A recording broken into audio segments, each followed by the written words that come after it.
दूसरा है crystal field या क्रिस्टल फील्ड थ्योरीज, है ना।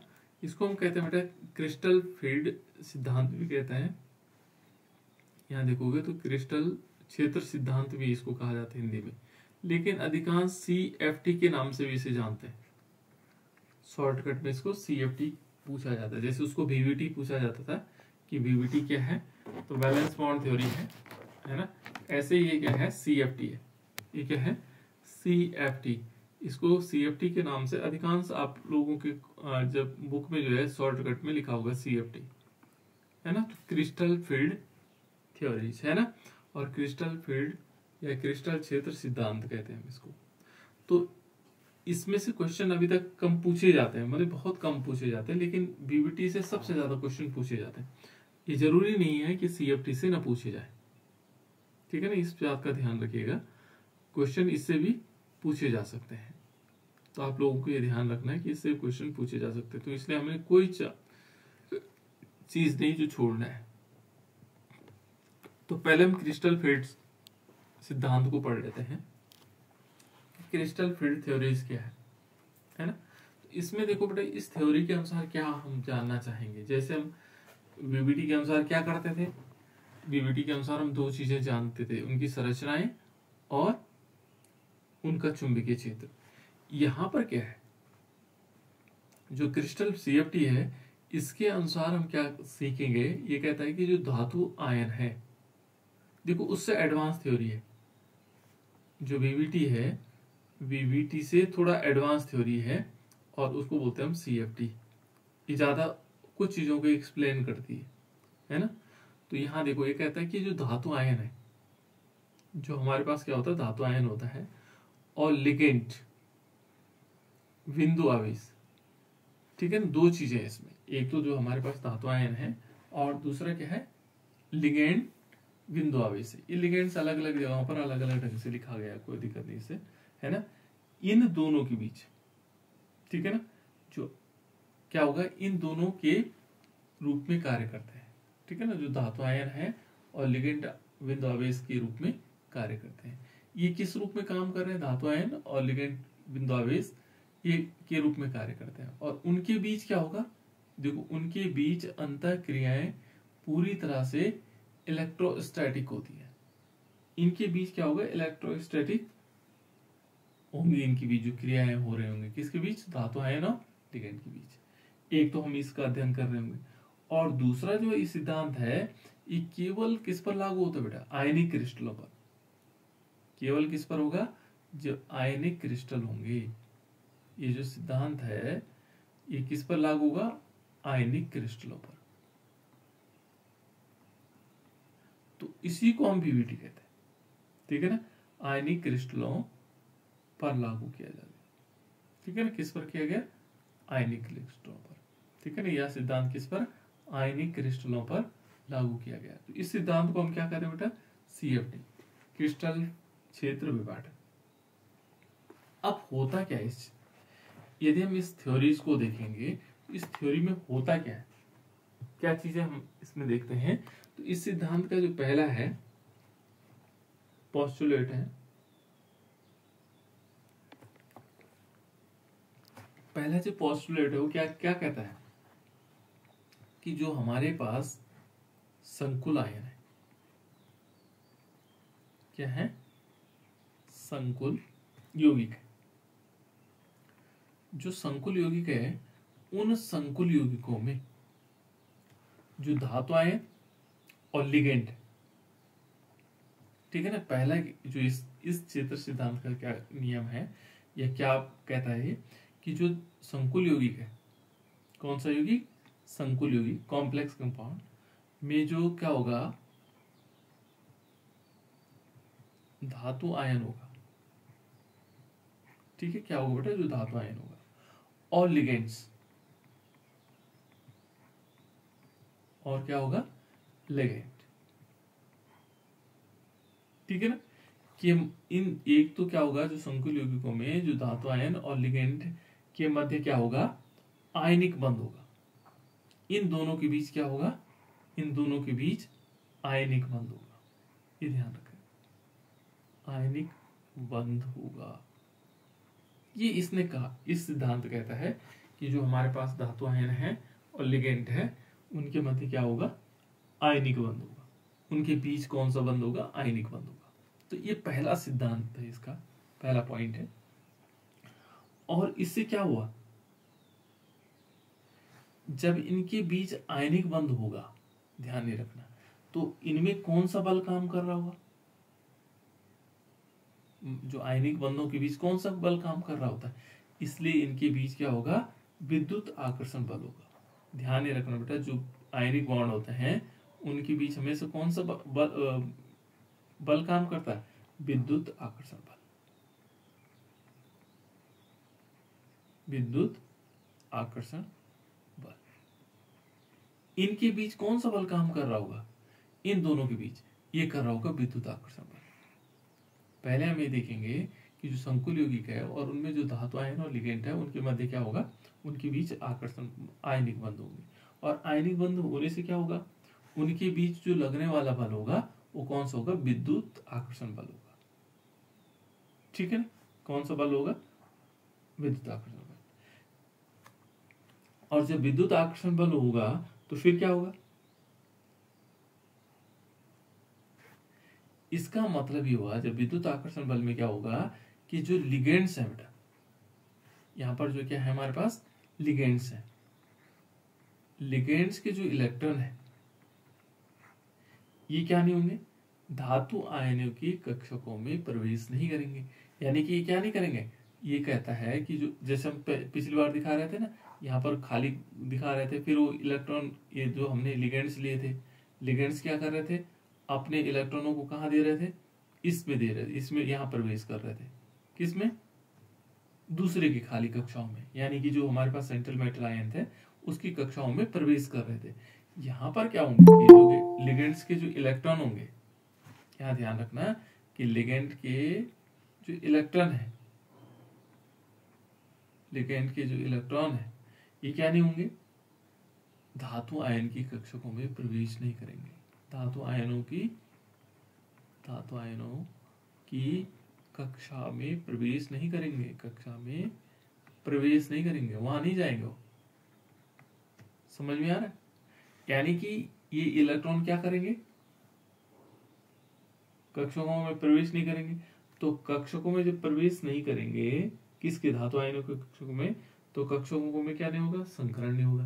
तो यहाँ संकरण नहीं होता है, सबसे बढ़िया बात तो यहाँ क्या नहीं होगा, संकरण नहीं होगा, इसमें संकरण नहीं होता है। देखो इसने थोड़ा और समझा दिया, इनमें क्या नहीं होता, संकरण नहीं होता है।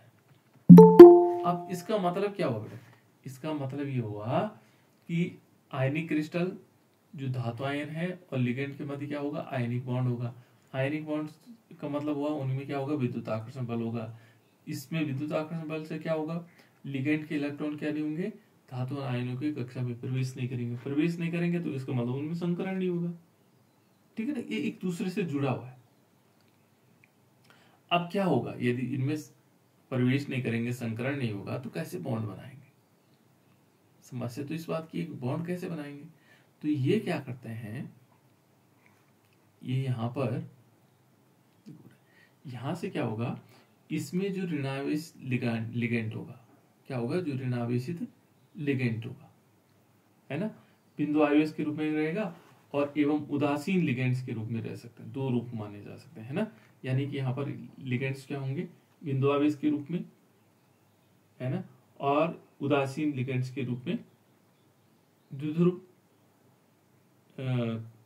उदासीन लिगेंड को द्विध्रुव के रूप में माना जाता है। तो इसका मतलब दो चीजें होंगी यहाँ पर। यह तो क्या होगा, जो लिगेंड्स होंगे वो दो प्रकार की चीजें होंगी। यह तो क्या होगा, ऋणावेशित होगा, ठीक है ना, ऋण आवेशित। या तो क्या, लिगेंड्स क्या होगा, ऋणावेशित होगा। या दूसरा क्या होगा, यदि ऋणावेशित है ना, को बिंदु, यहाँ पर क्या होगा, वो बिंदु आवेश यानी कि डॉट्स आवेश के रूप में रहेगा, है ना। और यदि उदासीन है, मान लीजिए हमारे पास लिगेंड्स क्या है, उदासीन है, तो वो क्या होगा, वो द्विध्रुव के रूप में होगा। ये तो बिंदु आवेश के रूप में होगा और ये कैसे होगा, द्विध्रुव के रूप में होगा, द्विध्रुव, डायपोल्स के रूप में। है ना। अब इसमें यदि ऋणावेशित है, लिगेंड्स क्या है, ऋणावेशित होगा, तो इसमें क्या होगा, धातु आयन की ओर स्थित वैद्युत बल से आकर्षित होगा। अब यहाँ पर क्या होगा, उसमें आकर्षण बल होगा। यदि ऋणावेशित है तो वहां पर क्या होना बेटा, इसमें मान लीजिए ऋणावेशित हमारे पास लिगेंड्स है, हमने कहा Cn नेगेटिव है ना, तो ये जो धातु आयन है Fe की तरफ, ये क्या होगा, आकर्षित होगा। क्या होगा, आकर्षित होगा, है ना। और इस आकर्षण को क्या कहते हैं, स्थिर वैद्युत बल कहते हैं। ये इलेक्ट्रॉन नहीं देगा इसको, बल्कि क्या होगा, आकर्षित होगा, तो इसको बोलते हैं स्थिर वैद्युत बल। देखो CFT बिल्कुल अलग समझा रहा है, जो क्रिस्टल फील्ड थ्योरी है वो अलग समझा रहा है। वो कह रहा है कि ये क्या करेगा, इसको आकर्षित करेगा, और इसमें क्या होगा, आकर्षित करने पर क्या होगा, यहाँ पर स्थिर वैद्युत बल काम करेगा, ठीक है ना। और यदि क्या है, मान लीजिए लिगेंड्स उदासीन होता है, तो उसके वह क्या करेगा, जो ऋण ध्रुव होगा, है ना, जो ऋण ध्रुव धातु आयन की ओर आकर्षित होगा। यानी कि द्विध्रुव होगा, द्विध्रुव का मतलब इसमें दो ध्रुव होंगे। यदि मानो उदासीन है तो हमने कहा ये दो ध्रुव वाला होगा, तो उसमें दो ध्रुव होने का मतलब, चल मान लीजिए हमने, चलो SCN मान लीजिए, तो ये ऋणावेशित वाला पोर्शन इसकी ओर आकर्षित होगा। तो ये था बेटा इसका पहला पॉस्टुलेट, पहला सिद्धांत ये था कि आयनिक क्रिस्टल क्या होंगे, ये आयनिक क्रिस्टलों पर लागू होता है, ये तो क्रिस्टल CFT हो गया।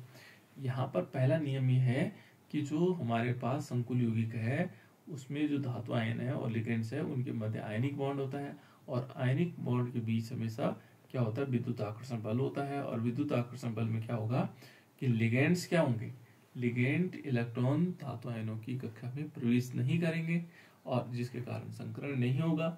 संकरण नहीं होगा तो इसमें दो प्रकार के जो ऋणावेशित आयन है वो क्या होंगे, बिंदु ऋणावेश के रूप में रह सकते हैं, उदासीन वाले द्विध्रुव के रूप में रहते हैं। जब ये क्या करेगा, लिगेंड्स जो है धातु आयन के बीच क्या करेगा, आकर्षित होगा, आकर्षित होने से उनके बीच क्या होगा, स्थिर वैद्युत बल काम करेगा, और स्थिर वैद्युत बल काम करेगा। और यदि उदासीन है तो उसमें क्या होगा, जो उसका ऋण ध्रुव होगा वो किसकी तरफ आकर्षित होगा, सेंट्रल मेटल आयन की तरफ, तो उससे क्या होंगे, उनके बीच भी स्थिर वैद्युत बल का बॉन्ड बनेगा, ठीक है ना। यहाँ बंध बनेंगे, यहाँ क्या नहीं होगा, इलेक्ट्रॉन प्रवेश, कोऑर्डिनेशन बॉन्ड का जो इलेक्ट्रॉन है वो प्रवेश नहीं करता है। दूसरा पॉइंट क्या है बेटा इसमें, एक तो जो धातु आयन है और लिगेंड्स है, एक तो हम क्या पढ़ रहे हैं इसमें, धातु आयन पढ़ रहे हैं, और दूसरा हम इसमें लिगेंड के बारे में जान रहे हैं। और ये दोनों क्या कर रहे होंगे, इन दोनों के मध्य जो है कौन कौन से बल काम कर रहे होंगे। अभी एक बल तो हमने पढ़ लिया, एक बल तो हमने क्या कहा, इनके मध्य आकर्षण बल काम कर रहा होगा, एक दूसरे को क्या कर रहे होंगे, आकर्षित कर रहे होंगे, तो इनके मध्य क्या होगा, आकर्षण बल काम कर रहा होगा। एक काम तो ये कर रहा है, क्या कर रहा है बेटा इसमें, आकर्षण बल काम कर रहा है। दूसरा क्या होगा, आकर्षण बल का मतलब क्या हुआ, जो धातु आयन है, धातु आयन के जो नाभिक है वो लिगेंड्स के इलेक्ट्रॉनों को के मध्य जो क्या होगा, आकर्षण बल काम कर रहा होगा। लेकिन दूसरा बल कौन सा काम कर रहा होगा, दूसरा बल भी काम कर रहा होगा, प्रतिकर्षण बल। अब प्रतिकर्षण बल कैसे होगा, यानी कि आकर्षण बल तो काम कर ही रहा है, लेकिन दूसरा कौन सा बल काम कर रहा है, प्रतिकर्षण बल। प्रतिकर्षण का मतलब हो गया ये एक दूसरे को दूर भगा रहे होंगे। तो यहाँ पर जो प्रतिकर्षण बल है वो क्या है, किस प्रकार से हो सकता है, आकर्षण बल तो आकर्षित कर रहे होंगे, लेकिन प्रतिकर्षण बल क्या होगा बेटा इसमें, ये कहता है कि जो धातु आयन है और लिगेंड है, इनके मध्य क्या होगा, जो इलेक्ट्रॉन है, इलेक्ट्रॉन धातु आयन और लिगेंड के मध्य जो इलेक्ट्रॉनों के मध्य जो है जो बल है वो प्रतिकर्षण बल लगता है। और कैसे लगेगा, वो कहता है कि जो धातु आयन है कि कक्षक में जो इलेक्ट्रॉन है, मान लीजिए हमने कहा Fe के, तो Fe की बाह्यतम कक्षा में मान लीजिए यहाँ पर कोई इलेक्ट्रॉन है ना, मान लीजिए 2 इलेक्ट्रॉन है, इस D में मान लीजिए 2 इलेक्ट्रॉन मान रहे हैं हम केवल, है ना, 2 इलेक्ट्रॉन है ना। धातु आयन के कक्षकों में जो इलेक्ट्रॉन है कक्षक में, जो लिगेंड क्या होंगे, अधिक निकट होंगे। देखो यहाँ पर क्या आएंगे, अधिक निकट मान लेंगे। धातु आयन के जो कक्षक क्या होंगे, लिगेंड के क्या माने जाएंगे, अधिक निकट होंगे।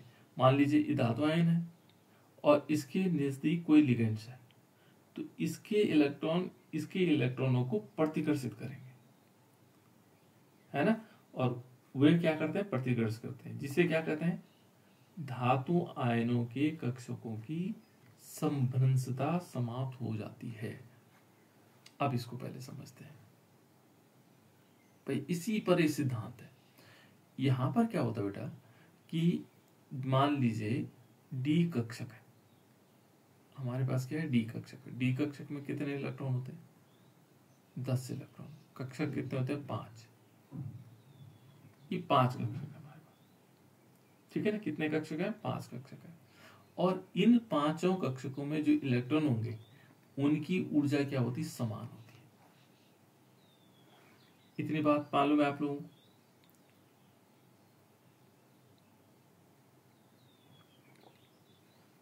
इस चीज को समझना है बेटा, आप लोगों ने ध्यान रखना।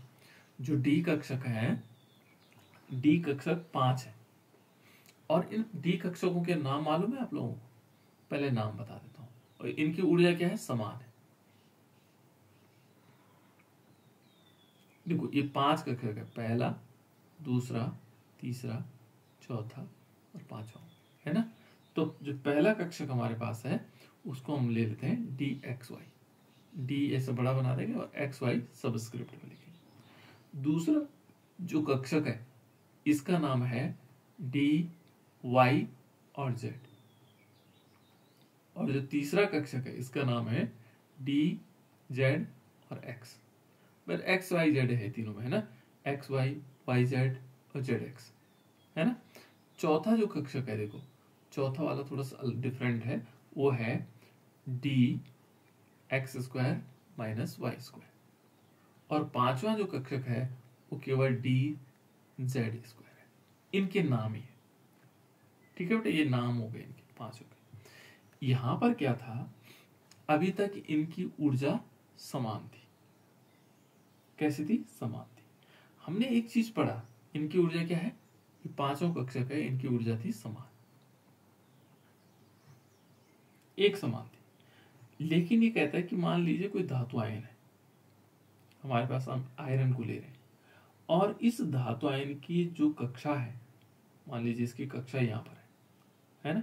इस कक्षा के जो इलेक्ट्रॉन होंगे, ठीक है ना, किसके बीच, धातु आयन और लिगेंड्स के जो इलेक्ट्रॉन होंगे उनके बाद क्या होता है, प्रतिकर्षण बल होता है। अब इसमें क्या है, धातु आयन के जो कक्षक क्या होंगे, लिगेंड के नजदीक होंगे।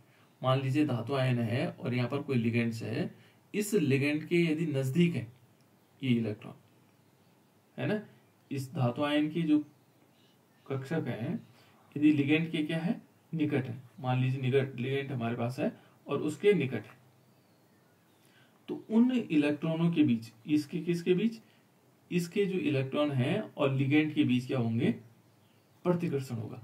तो जो ये इस धातु आयन के जो इलेक्ट्रॉन है ये डी कक्षक वाले होंगे, स्वाभाविक है। इन डी कक्षकों में क्या होगा, प्रतिकर्षण होगा। इसके जो धातु आयन के जो डी कक्षक के इलेक्ट्रॉन है उनमें क्या होगा, प्रतिकर्षण होगा, एक दूसरे को प्रतिकर्षित करेंगे। और प्रतिकर्षित होने से क्या होगा बेटा, इनमें इस धातु आयन, इस लिगेंड के कारण हुआ, लिगेंड इस धातु आयन के नजदीक आया और जो धातु आयन के जो इलेक्ट्रॉन थे, जो समान ऊर्जा वाले थे, उनमें क्या हुआ, प्रतिकर्षण हुआ, प्रतिकर्षित होते हैं। और जिससे क्या हुआ, ये जो आयन है इनमें समभ्रंशता आ जाती है। पहले समान ऊर्जा वाले थे, अब कैसे हो गए, समभ्रंशता। इसको बोलते हैं हम समभ्रंशता। पहले इसको समभ्रंशता लिख ले तो, है ना, कैसे हो जाता है, समभ्रंशता हो जाती है। इनमें क्या हुआ बेटा, समभ्रंशता। समभ्रंशता का मतलब हो गया उनकी ऊर्जाएं अलग अलग हो गई। ये है इसका मेन सिद्धांत, ठीक है ना। यहां पर पहुंच गया। बस जब ये समभ्रंशता क्या हो जाती, समभ्रंशता समाप्त हो जाती है, जो हम कह रहे हैं समाप्त, जो इनकी ऊर्जा क्या थी, समाप्त। जैसे समान ऊर्जा वाले, संपरंसता का मतलब जिनकी समान ऊर्जा थी, बराबर एक जैसे समान ऊर्जा थी, वो क्या हो गई, समाप्त हो गई। और उनकी ऊर्जा में दो प्रकार की चीजें होंगी। अब देखो, इस संभ्रमता के कारण अब किसके इलेक्ट्रॉन है, ये जो संभ्रमता आई किसमें आई, जो हमारे पास धातु आयन था, ठीक है ना।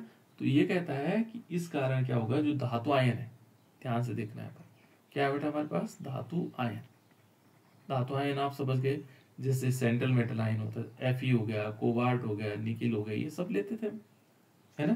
तो इनकी जो डी कक्षक है, इनके जो संभ्रंश क्या होंगे, डी कक्षक होंगे। संभ्रंश डी कक्षक, देखो संभ्रंश, सॉरी संभ्रंश, ऐसे लिखेंगे ना, संभ्रंश डी कक्षक किस में आएगा, ये डी कक्षक संभ्रंश हो जाएंगे, है ना। ये दो भिन्न ऊर्जा वाले स्तरों में विभाजित होते, ये दो भागों में बढ़ जाएंगे। जो डी कक्षक थे समान ऊर्जा वाले, ये दो भागों में बढ़ जाते हैं। तो इसको हम ऐसे समझ लेते हैं, कैसे, मैं इसको यहां पर ले लेता हूं। मान लीजिए हमने समान ऊर्जा वाले ये डी कक्षक ली,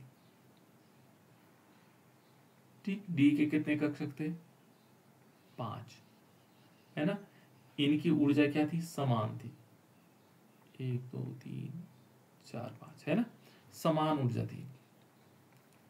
लेकिन क्या हुआ, लिगेंड इनके पास आया, लिगेंड के पास, इनके पास आने से क्या हुआ, ये जो डी कक्षक थे, इनके इलेक्ट्रॉन आपस में प्रतिकर्षित होने लगे लिगेंड के नजदीक आने से, है ना। और ये इसकी ऊर्जा क्या हो गई, संभ्रंशता इनकी समाप्त हो गई, यानी कि जो समान ऊर्जा थी उनकी वो कंडीशन खत्म हो गई। और इससे क्या हुआ, ये दो भागों में बढ़ गए। इनकी ऊर्जा पहले थोड़ा सा जैसे नजदीक आए ना, तो नजदीक आने से इनकी ऊर्जा थोड़ा पहले बढ़ी और बढ़ी, देखो इनकी ऊर्जा थोड़ा बढ़ी, यहाँ पर देखो थोड़ा बड़ा हो गया, ऊर्जा ज्यादा हो गई। लेकिन जैसे लिगेंड नजदीक आया तो इनकी ऊर्जा थोड़ा बढ़ गई। बढ़ने के बाद क्या हुआ, इनकी संभ्रंशता, देखो अभी तक भी समान ऊर्जा वाले हैं, अभी तक क्या है, समान ऊर्जा वाले हैं। अब जब ये समान ऊर्जा वाले, तो इनमें क्या हुआ, इनके दो भाग बन गए, ये लिगेंड्स क्या हो गए, दो भिन्न ऊर्जा स्तरों में विभाजन हो गया, इनका दो भागों में बढ़ जाएंगे। एक ऊपर चले जाएंगे, देखो ये यहां पर ऊपर की तरफ चले गए, और ऊपर की तरफ कौन जाएगा, इसमें से 3 में से 2 भाग तो ऊपर चले गए, देखो, ठीक है ना। और 3 भाग नीचे आ गए, देखो 3 भाग क्या आ गए, नीचे आ गए। बस यही कहानी है बेटा इसकी, इसके 3 पार्ट नीचे आ गए। जो 5 हमारे पास डी ऑर्बिटल थे, इनमें से क्या हुआ, ये तो ये क्या थे, समान ऊर्जा वाले, इनकी क्या हो गई, ये भी समान ऊर्जा वाले हैं। यहाँ पर क्या हुआ, जो हमारे पास डी ऑर्बिटल है, दो भागों में, दो भिन्न समूह में विभाजित हो गए। और इसमें क्या हुआ, यह विभाजन क्या कहलाएगा, लिगेंडों का क्रिस्टल क्षेत्र के कारण हुआ। जो लिगेंड्स हैं उनके क्रिस्टल क्षेत्र के कारण हुआ, ये दो भागों में, लिगेंड के कारण हुआ ये, ठीक है ना। और इसको कहते हैं बेटा, दो भागों में बांटना कहते हैं, इसको बोलते हैं क्रिस्टल, यही है क्रिस्टल क्षेत्र विपाटन, क्षेत्र विपाटन, नया शब्द है विपाटन, स्प्लिटिंग, स्प्लिट हो जाना, है ना। ये हुआ क्रिस्टल क्षेत्र विपाटन। क्रिस्टल का क्या हो गया, जो क्षेत्र है उसके दो भाग बट गए, स्प्लिट हो गया, है ना। और दो समूह में, ये क्या कहता है कि दोनों समूह में कक्षकों की ऊर्जा में अंतर होता है। और इन दोनों की जो यहाँ पर जो इनकी ऊर्जा में अंतर है, उसको क्या बोलेंगे, क्रिस्टल, इस ऊर्जा को है ना, जो ये ऊर्जा है, इनकी जो ऊर्जा होगी उसको क्या कहा जाएगा, ये तो हुआ क्रिस्टल क्षेत्र विपाटन। और इनकी जो ऊर्जा होगा उसका नाम क्या होगा, ये होगा क्रिस्टल क्षेत्र विपाटन ऊर्जा, क्रिस्टल क्षेत्र विपाटन ऊर्जा। ये आप समझ गए होंगे बेटा, ये बहुत मजेदार कॉन्सेप्ट है, इसको समझने के लिए थोड़ा सा दिमाग लगाना पड़ेगा, है ना। और इसको हम मालूम किसे, क्रिस्टल, देखो इसको यदि हम इंग्लिश में लिखेंगे तो शॉर्टकट लिखा जाता है क्रिस्टल फील्ड स्प्लिटिंग एनर्जी। देखो CFSC आपको मिल सकता है किताबों में लिखा हुआ CFSC। तो CFSC का मतलब हो गया क्रिस्टल क्षेत्र विपाटन ऊर्जा, crystal field splitting energy, crystal field splitting. ये क्रिस्टल फील्ड स्प्लिटिंग हुआ, दो भागों में बढ़ गया, लेकिन इससे जो ऊर्जा होगी, इनके बीच जो अंतर होगा इन दोनों का ऊर्जा का, है ना, इनका जो अंतर होगा उसको बोलेंगे क्रिस्टल क्षेत्र विपाटन ऊर्जा, और उसको बोलते हैं CFSC। क्या बोलते हैं इसको? CFSC, crystal field splitting energy.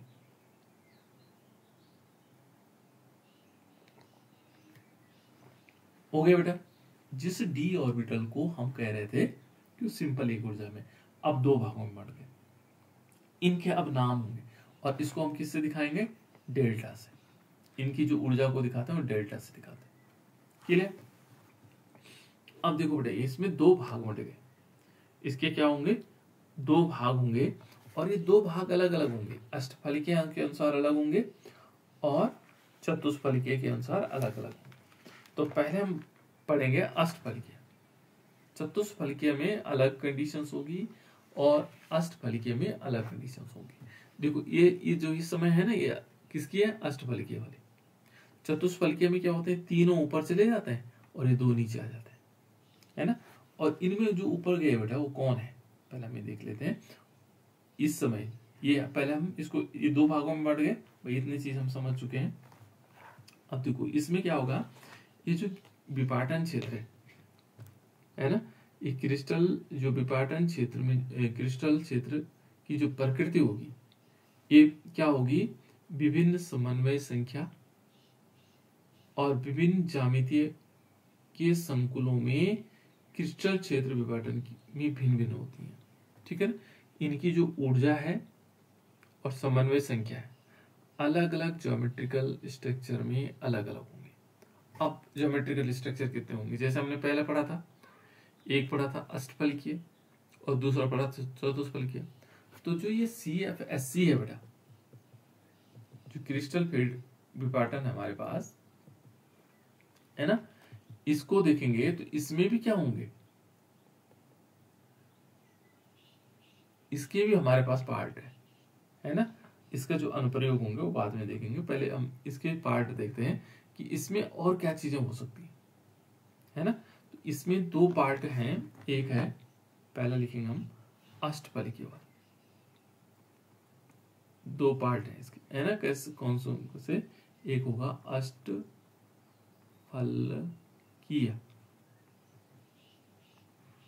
अष्टफलिकीय संकुल। अष्टफलिकीय में आप लोग देखते होंगे, आठ फलक में कितने लिगेंड्स होते हैं बेटा अष्टफलिकीय में?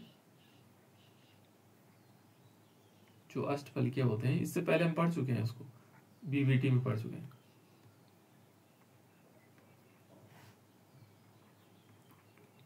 अच्छा, जो अष्टफलिकीय होते हैं उनकी उप संयोजन संख्या कितनी होती है? जो अष्टफलिकीय युग्म संकुल थे उनमें उप संयोजन संख्या कितनी होती थी? ये हम पहले पढ़ चुके हैं। गुड, ठीक है ना, बहुत बढ़िया।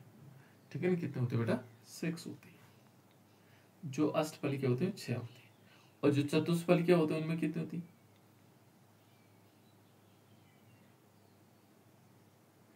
उनका कोऑर्डिनेशन नंबर कितना होता है? या उपसंयोजन संख्या कितनी होती है जो चतुष्फलिकीय होते हैं?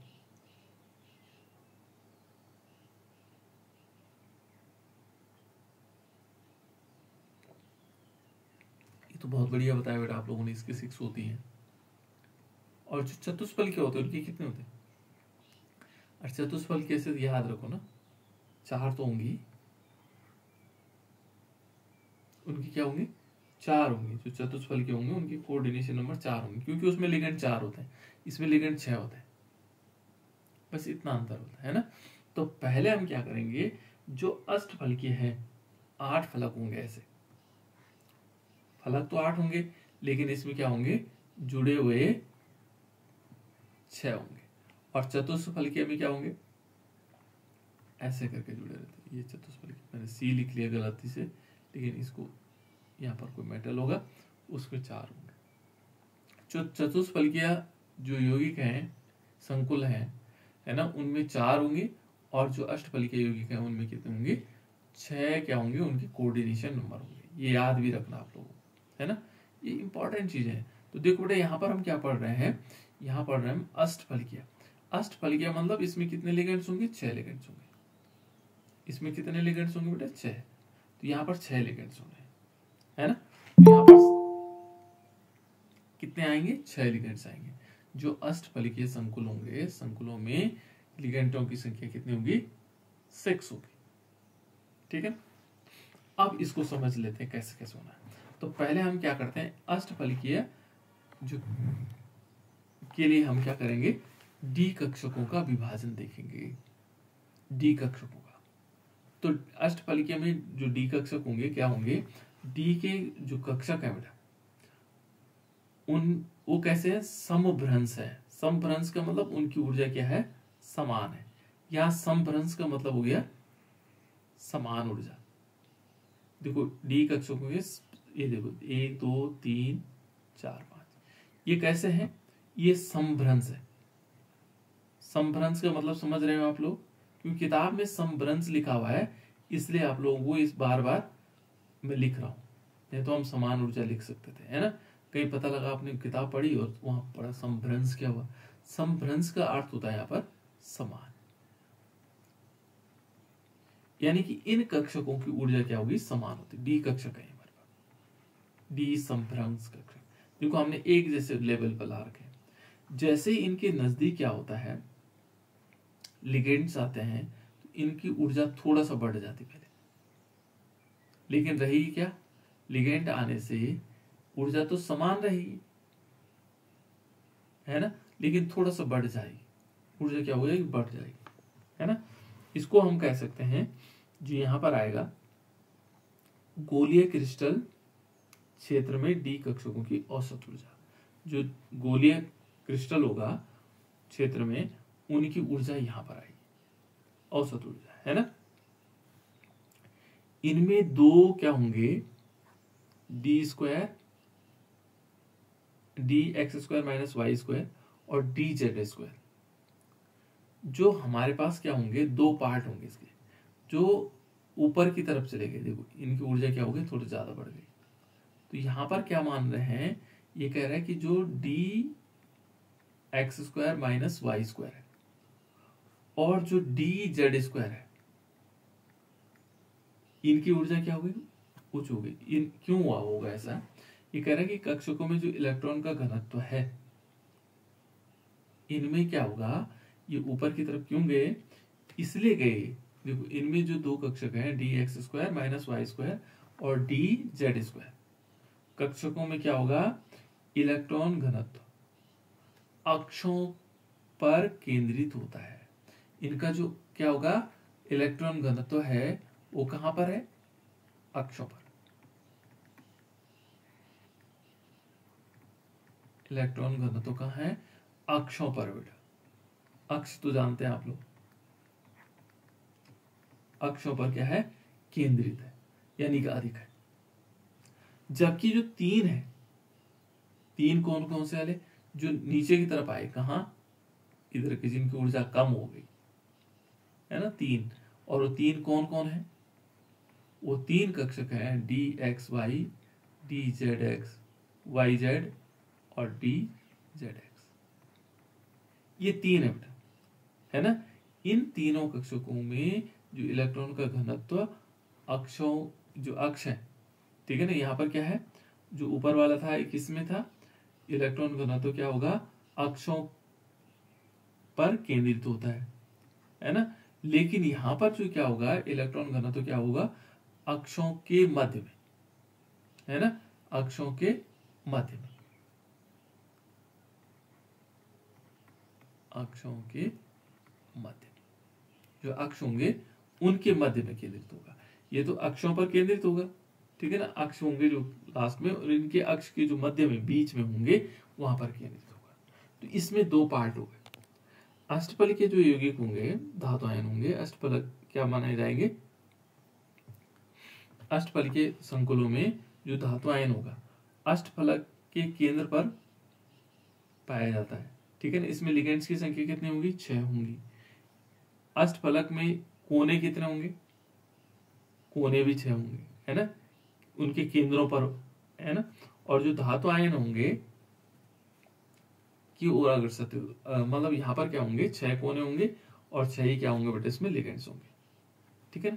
इनके जो इलेक्ट्रॉन होंगे, इनके जो इलेक्ट्रॉन होंगे, इस प्रकार के जो हमारे पास धातु आयन होंगे, डी कक्षकों के प्रति क्या होते हैं? प्रतिकर्षण दिखाते हैं। जो डी कक्षकों में प्रतिकर्षण दिखाते हैं और डी कक्षकों की ऊर्जाएं में परिवर्तन आ जाता है। और इसमें किस प्रकार के आएंगे? जिनकी ऊर्जा उच्च होगी वो ऊपर की तरफ चले जाएंगे और कौन है? D x square minus y square और जेड स्क्वायर, और कम ऊर्जा वाले नीचे आ जाएंगे। ठीक है ना। ये इस प्रकार से आ जाएगा। तो इसको क्या बोलते हैं बेटा? देखो, इसमें हमारे पास जो ऊपर की तरफ गए इनको कहा जाता है इजी ऑर्बिटल। क्या कहेंगे इसको? 5 कक्षकों में विभाजित किया गया और इसमें जो ऊपर की तरफ 2 कक्षक गए उनको क्या बोलते हैं? Easy orbital. और जो नीचे की तरफ आए इनको कहा गया T2Z ऑर्बिटल। क्या कहते हैं? T2Z orbital. ये देखो इनका नाम T2Z। और T2Z ऑर्बिटल जिनकी ऊर्जा कम होगी और यहाँ पर ऊपर वाले जिनकी ऊर्जा ज्यादा होगी वो क्या होंगे? इजी ऑर्बिटल होंगे। इन जो इजी ऑर्बिटल होंगे, जो इजी ऑर्बिटल होंगे, इनमें क्या होगा? ऊर्जा अधिक होगी। ठीक है ना। इसलिए इनको क्या कहा जाता है? Easy orbital. क्योंकि इनमें क्या होगा? लिगेंड्स क्या है? इनकी ऊर्जा अधिक क्यों हुई? लिगेंडों का अधिक प्रतिकर्षण के कारण इनकी ऊर्जा अधिक क्यों हुई बेटा? यहां पर वह लिगेंड्स में जो है प्रतिकर्षण अधिक था। लिगेंड में अधिक प्रतिकर्षण के कारण, अधिक प्रतिकर्षण, इनमें अधिक प्रतिकर्षण हुआ लिगेंड्स में। और इनमें देखोगे, इनमें क्या हुआ होगा? इनमें लिगेंड्स में प्रतिकर्षण कम हुआ होगा। यहां प्रतिकर्षण क्या हुआ? इनके बीच कम हुआ। और इस प्रकार का जो यहां से इनके बीच जो अंतर आया इसको बोलते हैं बेटा क्रिस्टल क्षेत्र विपाटन, क्रिस्टल फील्ड स्प्लिटिंग। ये जो इनकी ऊर्जा का जो अंतर है उसको क्या बोलते हैं? क्रिस्टल क्षेत्र विपाटन। और क्रिस्टल क्षेत्र विपाटन क्या हुआ? इजी और टीटीजी कक्षकों के मध्य ऊर्जा का अंतर है ना। और इनकी ऊर्जा का जो अंतर होगा उसको बोलेंगे क्रिस्टल क्षेत्र विपाटन ऊर्जा। और इसको हम क्या दिखाते हैं? डेल्टा से दिखाते हैं, डेल्टा। और डेल्टा क्योंकि ऑक्टाहेड्रल है, ध्यान रखना, ये अष्टफलकीय वाला है, तो इसलिए हम इसके नीचे ओ लिखेंगे। क्या लिखेंगे? ओ। तब ओ क्या होगा? अष्टफलकीय। और इसकी जो ऊर्जा होती है बेटा वो कितना होता है? 10 डी क्यू के बराबर होती है। इनका जो ऊर्जा का जो अंतर है वो 10 डी क्यू के बराबर होती है। तो इस तरह हमने इसमें देखना है। क्लियर हो गया? अब इस इतनी चीजें सीख ली होगी आप लोगों ने। ये थोड़ा विस्तृत में है, हो सकता है कि कभी कभी इस प्रकार की चीजें आप लोगों को पूछ ले। वैसे अभी तक पूछा नहीं है ना। हो सकता है छोटे छोटे क्वेश्चन पूछे गए होंगे इसमें, देखेंगे अभी हम पेपर देखेंगे, उसमें बता देंगे कौन कौन किस प्रकार के क्वेश्चन पूछे जाने की संभावनाएं हैं। ठीक है। पर अभी तक कोई खास क्वेश्चन इसमें से नहीं पूछा गया। तो ये था ऑक्टाहेड्रल वाला। ये कौन सा है बेटा? ऑक्टाहेड्रल। इसके आधार पर हम अलग अलग जितने हमने कॉम्प्लेक्स कंपाउंड पढ़े उनको हम सीख सकते हैं। अब इसमें ऊर्जा का मान भी हम निकालना जान लेंगे। ऐसे ही दूसरा बेटा देखो, अलग अलग ऊर्जा, इसकी ऊर्जा के बारे में देख लेते हैं कैसे कैसे ऊर्जा होती है। यहाँ पर जैसे मान लीजिए एक एग्जाम्पल के तौर पे ले लेते हैं, है ना। हमने लिया Ag और यहाँ पर लिया NH3 और इसका वोल्ट वाइज, ठीक है ना। और इस पर एक पॉजिटिव चार्ज है, ठीक है ना। इसका जो सेंट्रल मेटल आयन है वो क्या है? Ag है। और इस पर एक पॉजिटिव चार्ज है, क्योंकि NH3 क्या होता है 0, जैसे हमने पहले ऑक्सीडेशन नंबर से देखा। इसमें कोऑर्डिनेशन नंबर कितना बेटा इसका कोऑर्डिनेशन नंबर बताओ, जल्दी से बताओ।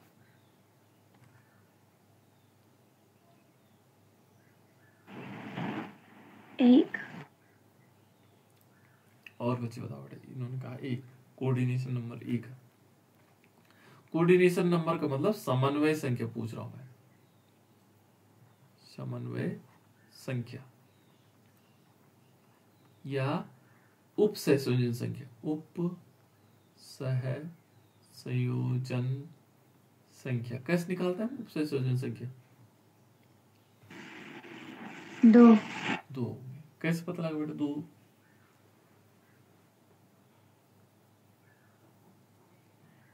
इनमें 2 लिगेंड्स हैं। अच्छा कहा उन्होंने, ठीक है, जिसने बताया बेटा यहाँ पर 2 लिगेंड्स हैं, इसलिए हमें पता लग गया इसका कोऑर्डिनेशन नंबर 2 है ना। इसकी उप सहसंयोजन संख्या कितनी है 2 है। कोऑर्डिनेशन नंबर अंग्रेजी में बोलते हैं, समन्वय संख्या हिंदी में बोलते हैं, उप सहसंयोजन संख्या भी हिंदी में है ना, इनके दोनों। तो यहाँ पर जितने लिगेंड्स होंगे उतने उसकी क्या होगी उप सहसंयोजन संख्या। यदि हम Ag का इलेक्ट्रॉनिक कॉन्फ़िगरेशन देखें तो इसके 2 प्रकार का कॉन्फ़िगरेशन होगा। कैसे होगा?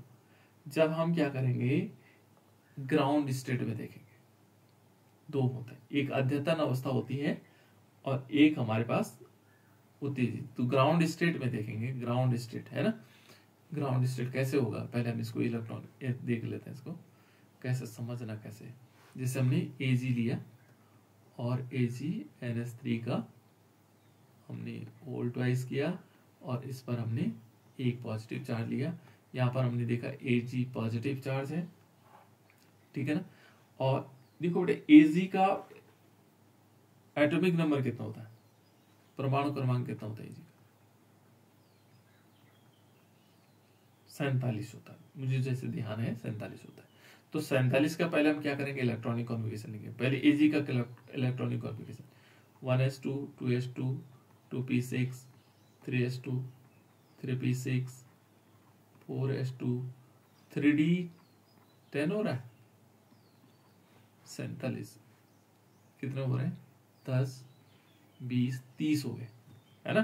देखो S SP SP SDP फिर S D और P, है ना। तो यहाँ पर कितना आ गया, P कितने तक हो गया 3 4 वाला P आएगा, है ना। इसमें 6 हो जाएंगे। अच्छा कितना हो जाएंगे 4 तक आ जाएंगे, 4 हो जाएगा, फिर 6 हो जाएगा। फिर क्या होगा देखो S कितने तक हो गए 4 5 हो जाएगा, D कितने तक 3 तो चौथा D हो जाएगा। यहीं तक आना है इन्होंने, है ना। तो देखो बेटा यहाँ पर ये कितना हो गया 30 36 और 2 38, है ना, और 9। लेकिन यहाँ पर 9 नहीं होंगे, क्यों नहीं होंगे, डी कक्षक आ गए ना, तो एक इलेक्ट्रॉन यहाँ से यहाँ चला जाएगा। डी कक्षक की विशेषता है, तो यहाँ 10 होंगे और यहाँ कितने होंगे, यहाँ 1 होगा। ये हर जगह होगा, Ag में भी अपवाद है ना। अब आप लोगों को सिल्वर में भी पता लग गया। तो इसका मतलब क्या हुआ, इसका जो इलेक्ट्रॉनिक कॉन्फ़िगरेशन है वो किस प्रकार से होगा। देखो यदि हम इलेक्ट्रॉनिक ग्राउंड स्टेट में देखेंगे तो इसका जो ग्राउंड स्टेट में है Ag प्लस का देखेंगे, है ना, Ag प्लस का। तो Ag प्लस का क्या होगा, इसमें से इलेक्ट्रॉन निकल जाएंगे ये, तो D कितना होगा 4d10 रहेगा। यहाँ पर क्या होगा 4, जो ग्राउंड स्टेट होगा बेटा इसका 4d10 10 है ना। और 5s कितना है 5s 0 है, और 5p कितना है वो भी 0 है। ऐसे तो निकालते थे। अब एक्साइटेड स्टेट में क्या होगा, एक्साइटेड स्टेट में क्या होगा, यदि मान एक्साइटेड होकर उत्तेजित होता है तो इसमें भी क्या होगा, इसमें भी इलेक्ट्रॉनिक कॉन्फ़िगरेशन में कोई अंतर नहीं आएगा।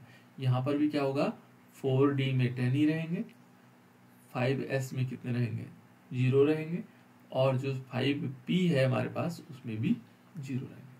तो इसमें कोई एक्साइटेशन इससे नहीं हुआ, तो इसमें हाइब्रिडाइजेशन क्या होगा s और p के बीच होगा। यहाँ पर क्या होगा, जो हाइब्रिडाइजेशन होगा वो sp के बीच होगा। लेकिन यहाँ पे हाइब्रिडाइजेशन नहीं होता है, तो इसमें क्या होंगे, अनपेयर्ड इलेक्ट्रॉन कितने बेटा इसमें, देखो डी में हमने क्या किया, डी के होते 5 कक्षक, देखो तो इसमें 10 इलेक्ट्रॉन, 2 2 4 2 6 2 8 और 2 10। अब कहीं है इसमें जगह अनपेयर्ड है कोई, बताओ तो बेटा, अनपेयर बता दो। अनपेयर का मतलब अयुग्मित है कोई, जब अयुग्मित नहीं है तो इसका क्या होगा, अनपेयर्ड इलेक्ट्रॉनों की संख्या 0, जिसमें पेयरिंग नहीं हो रही। और इसका जो स्ट्रक्चर होगा, देखो इसमें एस और पी में होता है लीनियर स्ट्रक्चर, ठीक है ना। कैसे होगा, एजी बीच में होगा और इधर की तरफ NH3 होगा और इधर की तरफ NH3 होगा, ये लीनियर स्ट्रक्चर होगा। और इसमें क्या होगा, पॉजिटिव चार्ज, ऐसा होगा बेटा उसका स्ट्रक्चर, है ना। और इसमें क्या होगा, इसका कैसे स्ट्रक्चर होगा, लीनियर स्ट्रक्चर होगा। और इसको देखो बेटा कैसा मैग्नेटिक होगा, पैरामैग्नेटिक होगा, डायमैग्नेटिक होगा, कैसे होगा ये बताओ तो, आप लोग बताओ। इसमें सारे युग्मित इलेक्ट्रॉन है तो इसका मतलब क्या होगा, ये डायमैग्नेटिक होगा। ऐसे करके हमें प्रत्येक चीज को निकालना होगा। देखो पहले हमें क्या निकालना होगा, सेंट्रल मेटल, और भी यौगिक हो सकते हैं, ठीक है। इनमें हमें देखो उसका स्ट्रक्चर पता लग गया, उसका नेचर लग गया पता। इससे भी हम क्या कर सकते हैं, CFSC से भी हम क्या निकाल सकते हैं, उनका नेचर निकाल सकते हैं, उनके बारे में। लेकिन यहाँ थोड़ा तरीका अलग है, वहां अलग था और यहाँ थोड़ा अलग है CFSC में, है ना। जैसे Ag+ का निकाला, अब देखो इसमें तो था A+ वाला, अब इसकी जगह एक और ले लेते हैं, एक एग्जांपल और लेते हैं, फिर उसके बाद शुरू करते हैं। देखो Ag हमने लिखा Ag और Cn लिया बेटा, Cn और की होल ट्वाइस, साइनाइड की होल ट्वाइस। और इस पे क्या किया, इस पे भी हमने क्या किया, एक माइनस चार्ज लगा दिया, ठीक है। तो पहले ऑक्सीडेशन नंबर निकालते हैं, Ag का क्या स्थिति यहाँ पर, जो सेंट्रल मेटल आयन है उसकी ऑक्सीडेशन नंबर क्या है ना, वो कौन सा है, यहाँ पर देखेंगे। तो यहाँ पर Ag को x मान लेंगे, ये -1 हो गया इंटू 2, है ना, प्लस का चिन्ह, और इज इक्वल टू -1। तो यहाँ पर देखेंगे x - 2 इज इक्वल टू -1, तो x इज इक्वल टू कितना आएगा, देखो +2 - 1 बराबर कितना आएगा, +1 आएगा। तो यहाँ पर भी क्या है, Ag पे क्या है, एक प्लस चार्ज है, Cn वाले में भी क्या है, एक प्लस चार्ज है। तो यहाँ पर हम इसको ऐसे लिख सकते हैं,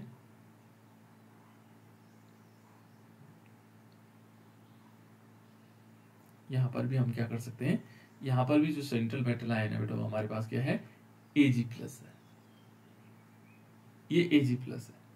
और इसमें देखो कोऑर्डिनेशन नंबर कितना है इसका, आप तो बता दो बेटा, अब तो आपको बताना पड़ेगा इसका कोऑर्डिनेशन नंबर कितना है, उपसंयोजन संख्या कितनी है इसमें,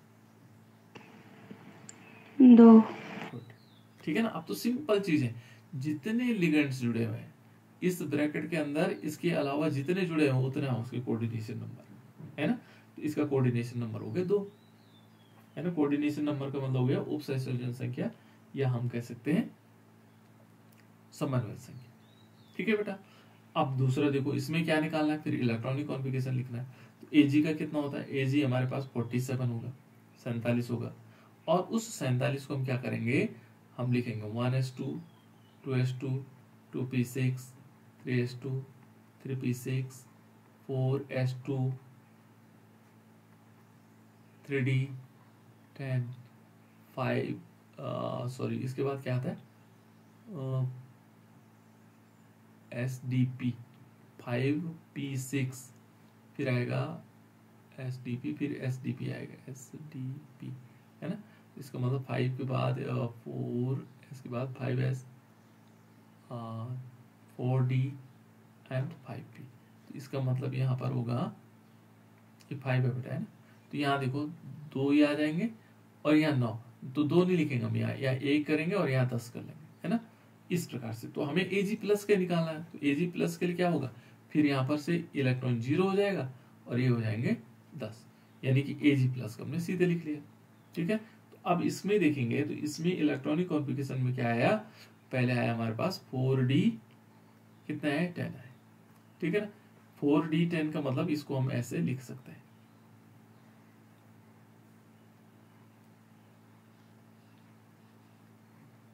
देखो 2 4 6 2 8 10, ठीक है ना। उसके बाद क्या आएगा बेटा, ये डी वाला आ गया, डी के बाद क्या आएगा, एस निकालते हैं ना, एस का कितना होगा 5s में कितने, 5s में 0, और 5p में कितना हो जाएंगे, 5p में 0, 3 कक्षक होंगे इसके, है ना। इस प्रकार से आगे, ये कौन सी स्टेट है हमारे पास, ग्राउंड स्टेट। एक्साइटेड स्टेट में भी क्या होगा, ये कोई एक्साइटेड नहीं होगा, यहाँ से इलेक्ट्रॉन यहाँ से यहाँ नहीं जाएगा, है ना। तो इलेक्ट्रॉन नहीं जाएगा तो सेम ऐसे ही रहेगा, एक्साइटेड स्टेट में भी सेम रहेगा। बताएंगे आपको कैसे, तो उसमें क्या होगा, एक s और एक p ऑर्बिटल, यहाँ से एक s और एक p ऑर्बिटल, ये आपस में क्या करते हैं, हाइब्रिडाइज्ड हो जाते हैं, ये s वाला और p वाला, एक तो आकर्षित होगा किससे, Cn इससे, और एक आकर्षित होगा Cn इससे। पहले वाले में इलेक्ट्रॉन देते थे, इस समय आकर्षित हो गए, है ना। ये वाले जो हमारे CFSC है वो कहता है आकर्षित होंगे। तो इनमें क्या होगा, अनपेयर्ड इलेक्ट्रॉन कितने, 0 है। जब अनपेयर्ड इलेक्ट्रॉन 0 है तो इसका मतलब कैसे होगा, ये भी डायमैग्नेटिक होगा। और एक कौन सा हाइब्रिडाइजेशन हुआ, sp, तो sp हुआ तो एक कैसा होगा, स्ट्रक्चर लीनियर होगा, लीनियर का मतलब सीधी रेखीय, है ना, इनके बीच। तो यहाँ पर क्या होगा, Ag बीच में होगा और साइनाइड एक यहाँ होगा और एक साइनाइड यहाँ होगा, इनके बीच जो बॉन्ड एंगल होगा 180 डिग्री का होगा। कितने डिग्री का होगा, 180 डिग्री का, और इस पर क्या है, एक माइनस चार्ज आएगा इस प्रकार से। और ये कैसे होगा, डी यानी कि डेक्स्ट्रो, सॉरी जिसमें क्या होगा, क्या बोलेंगे इसको, डायमैग्नेटिक, यानी कि डायमैग्नेटिक को बोलते हैं प्रतिचुंबकीय, है ना। प्रतिचुंबकीय तो बोलेंगे, डायमैग्नेटिक को प्रतिचुंबकीय होगा, तो यहाँ पर भी प्रतिचुंबकीय हो जाए। तो ऐसे करके हम अन्यों को भी निकाल सकते हैं। कुछ एग्जांपल मैं आप लोगों को कल बताऊं।